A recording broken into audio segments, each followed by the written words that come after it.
Israel और Hamas की जंग जारी है गजा के अंदर, और इसके अलावा इजराइल के खिलाफ एक और बैटलफील्ड भी गर्म है लेबनान की तरफ से, और वहां से हिजबुल्लाह उन्हें चैलेंज कर रही है। पिछले दिनों हमने देखा है कि इजराइल ने काफ़ी अहम स्ट्राइक्स में हिजबुल्लाह और हमास के की लीडर्स को एलिमिनेट किया है, और इस हवाले से हिजबुल्लाह ने बदला लेने का फैसला किया है और ऐलान किया है, उसका अज़म किया है कि हम इजराइल को नहीं छोड़ेंगे। और इस सिलसिले में एक बहुत अहम अटैक सामने आया है जिसने इजराइल के परखचे उड़ा दिए हैं। आज की इस वीडियो में हम हिजबुल्लाह के उस अटैक की बात करेंगे।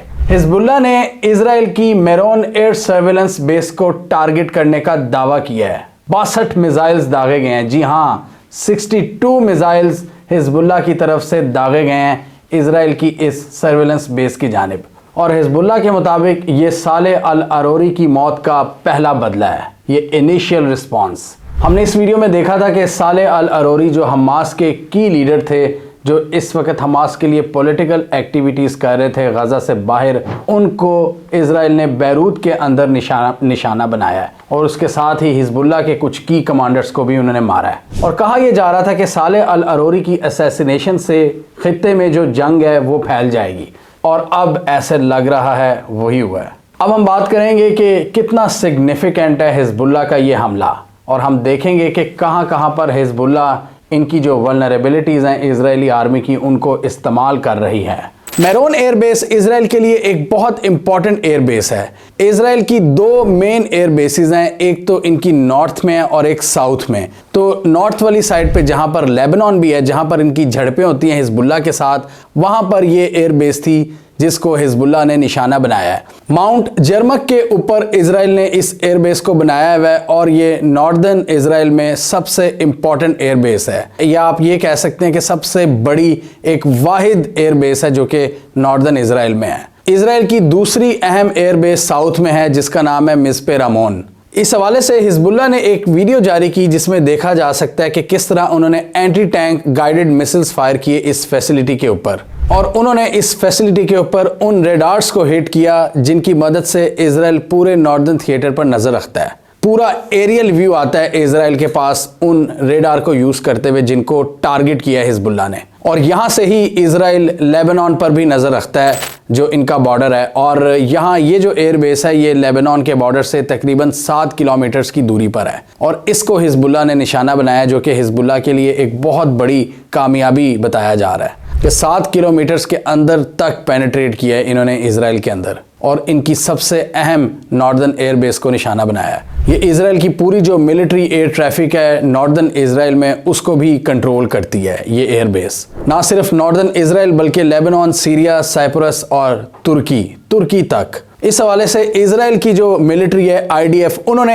एडमिट किया है कि हमारी इस फैसिलिटी को निशाना बनाया गया है और उसको थोड़ा बहुत नुकसान हुआ है। ऑब्वियसली इजराइल शायद नुकसान छुपाने की कोशिश कर रहा है, और उन्होंने कहा है कि नुकसान इतना ज़्यादा नहीं हुआ कि पूरी डैमेज हुई है, ये हमारी अभी भी एयरबेस अभी फंक्शनल है और ऑपरेशनल है, और अपने जो डेली की रूटीन वर्क है वो कर रही है। लेकिन उन्होंने एक हद तक डैमेज की बात की है और हमलों को एडमिट किया है। इजरायली मिलिट्री के मुताबिक एक बैकअप सिस्टम के तहत ये एयरबेस फंक्शनल है, और ये जो डैमेजेस हुए हैं हिजबुल्लाह के हमलों से, इनको हम जल्द ही रिपेयर कर लेंगे। उन्होंने कहा कि हम इस तरह के हमलों को अवॉइड करने की कोशिश करेंगे और तहकीकात करेंगे ताकि आइंदा ऐसे हमले ना हों और हम इनको बर वक्त रोक लें। लेकिन इस बार तो डेफिनेटली इजराइल नाकाम रहा है अपनी अहम एयरबेस का दिफा करने में।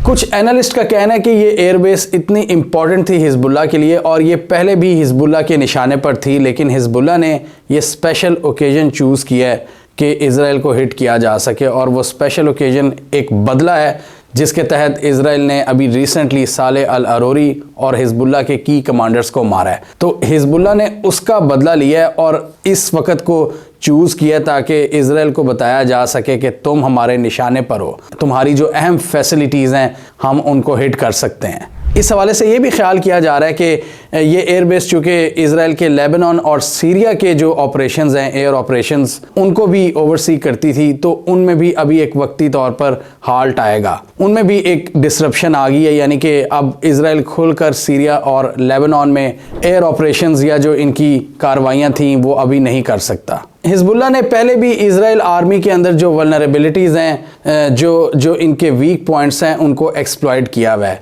इजराइल अपनी आर्मर्ड व्हीकल्स में एक सिस्टम यूज़ करता है, ट्रॉफी, जिसके तहत वो जो अंदर बैठे आर्मी के लोग हैं, जो आर्म पर्सनल होते हैं, उनको सिक्योर करता है। ट्रॉफी एक सिस्टम इजराइल ने बनाया है आर्मर्ड व्हीकल्स के अंदर, और ट्रॉफी सिस्टम ये आर्मर्ड व्हीकल्स की तरफ आने वाले हर खतरे को इंटरसेप्ट करता है और उसको तबाह भी कर देता है। मतलब अगर कोई रॉकेट लॉन्चर उसकी तरफ गिर रहा है तो उसको ऑलरेडी खुद ही पहले ही इंटरसेप्ट कर लेगा और डिस्ट्रॉय कर लेगा।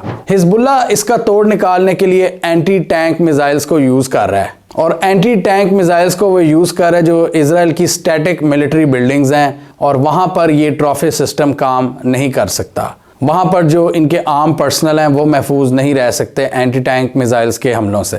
इस हवाले से इजरायली न्यूज़पेपर्स ने कुछ क्वेश्चंस भी रेस किए हैं कि सेंसिटिव मिलिट्री इंस्टॉलेशंस के इर्द गिर्द इजराइल ने फेंसिंग क्यों नहीं की हुई, जैसा कि नॉर्दर्न इजराइल में मिलिट्री इंस्टॉलेशंस के बाहर की हुई है। और उनका ये सवाल है मिलिट्री एक्सपर्ट्स के पॉइंट ऑफ व्यू के तहत कि ये जो फेंसिंग होती है ये हमलों का जो इम्पैक्ट है उसको कम कर सकती है। तो ये सवाल उठाते हैं कि कुछ जगहों पर इन्होंने वो फेंसिंग क्यों नहीं की हुई जो कि हमलों के इम्पैक्ट को कम कर सके, और हिजबुल्लाह के एंटी टैंक मिसाइल्स के इम्पैक्ट को भी ये कम कर सकती हैं फेंसेस। इस हवाले से एक और मिलिट्री एक्सपर्ट का कहना है कि ये जो नॉर्दर्न इजराइल में मेरोन बेस पर अटैक हुआ है, जो कि लेबनान के बॉर्डर से तकरीबन 7 किलोमीटर से ज़ायद की दूरी पर थी, इजरायली आर्मी ने शायद ये नहीं एक्सपेक्ट किया था कि जो हिजबुल्लाह है वो इतना डीपली पेनिट्रेट कर सकता है इनकी टेरिटरी के अंदर। तो इसलिए उन्होंने शायद यहाँ पर वो ज़रूरी फेंसिंग नहीं की हुई थी। लेकिन यहाँ पर हिजबुल्लाह ने एंटी टैंक मिसाइल्स फायर किए हैं जिनकी रेंज तकरीबन 10 किलोमीटर्स के करीब थी। तो इसी वजह से उन्होंने 7 किलोमीटर्स का डिस्टेंस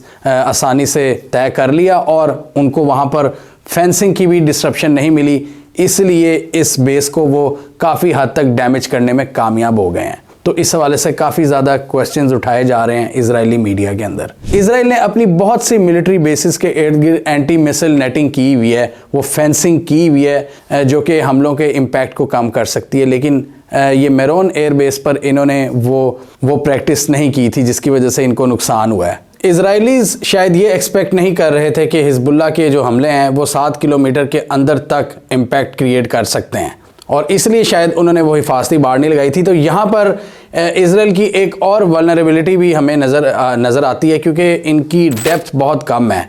जैसा कि हम पाकिस्तान और इंडिया की जब बात करते हैं, जो डिफेंस एनालिस्ट हैं वो ये कहते हैं कि पाकिस्तान की डेप्थ कम है, इसलिए जनरल ज़ियाउल हक ने स्ट्रेटेजिक डेप्थ की एक फ़िलासफ़ी दी थी कि अगर अफ़गानिस्तान पाकिस्तान का 5वां सूबा बन जाता है तो पाकिस्तान की डेप्थ ज़्यादा हो जाएगी, पाकिस्तान मतलब एक सिग्निफिकेंट एरिया तक इंडियन हमलों को रोक सकता है। अब जैसे देखें ना, एक क्लियर कट इंडिया को एडवांटेज है। अगर पाकिस्तान इंडिया की जंग होती है तो इंडिया बहुत अंदर डीप है, इंडिया उसकी वो बहुत वाइड है, वो पाकिस्तान के पास वो डेप्थ नहीं है। जैसे कि आप देख लेना, लाहौर से पेशावर का डिस्टेंस सिर्फ 400-500 किलोमीटर्स का है, इतनी सिर्फ हमारी डेप्थ है, मतलब एक पतला एक नैरो स्ट्रिप में पाकिस्तान। इसी तरह यही डिसएडवांटेज इजराइल को भी है, और इसी वजह से हम बात करते हैं कि इजराइल इस वक्त मल्टीपल फ्रंट से चैलेंजेस फेस कर रहा है। इनको एक तरफ से हिजबुल्लाह है, एक तरफ हमास है, और एक तरफ रेड सी की जानिब से हुसी हैं। तो यहाँ पर क्लियरली इजराइल एक प्रॉक्सी वॉर में अपने आप को इंट्रेंच कर चुका है, और आप खुद अंदाज़ा लगा लें कि उनकी जो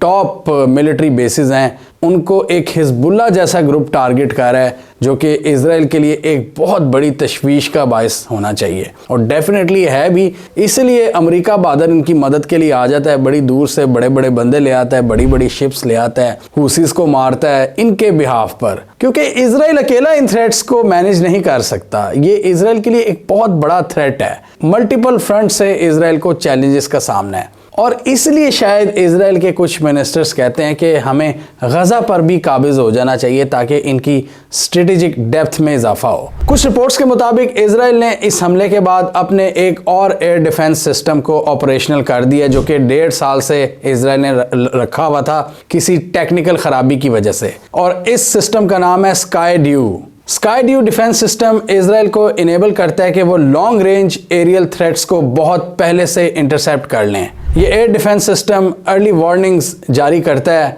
लॉन्ग रेंज एरियल थ्रेट से निपटने के लिए, और इजरायली स्ट्रेटजिस्ट के मुताबिक ये जो नया डिफेंस सिस्टम है स्काई ड्यू, ये इनको हिजबुल्लाह के हमलों से बचाएगा, लॉन्ग रेंज अर्ली वार्निंग इनको देगा सारे एरियल थ्रेट से निपटने के लिए। ये क्लियरली हमने देखा है कि हिजबुल्लाह ने अपनी कमांडर्स की मौत का बदला लिया मेरोन एयरबेस पर एक ज़बरदस्त हमला करके, जिससे इजराइल की नींदें उड़ गई हैं और वो अपनी पूरी स्ट्रेटजी चेंज कर रहे हैं। वो नए एयर डिफेंस सिस्टम ऑपरेशन कर रहे हैं इस हमले के बाद। हमें कमेंट सेक्शन में बताइए आपके ख्याल में ये लेबनान के अंदर जो हिजबुल्लाह के साथ इनकी जंग है वो आने वाले दिनों में कितनी शदीद हो सकती है। क्या हिजबुल्लाह इजराइल को सीरियसली चैलेंज करने में कामयाब हो जाएगा, या इजराइल के जो ये नए एक्शंस हैं जैसा कि नए एयर डिफेंस सिस्टम की तैनाती, ये हिजबुल्लाह के हमलों को काउंटर करने में कामयाब हो जाएंगे और इजराइल का अपर हैंड होगा। और मल्टीपल फ्रंट्स को मद्देनज़र रखते हुए आपके ख्याल में इजराइल के जो मसाइल हैं आने वाले दिनों में क्या कम होंगे या ज़्यादा?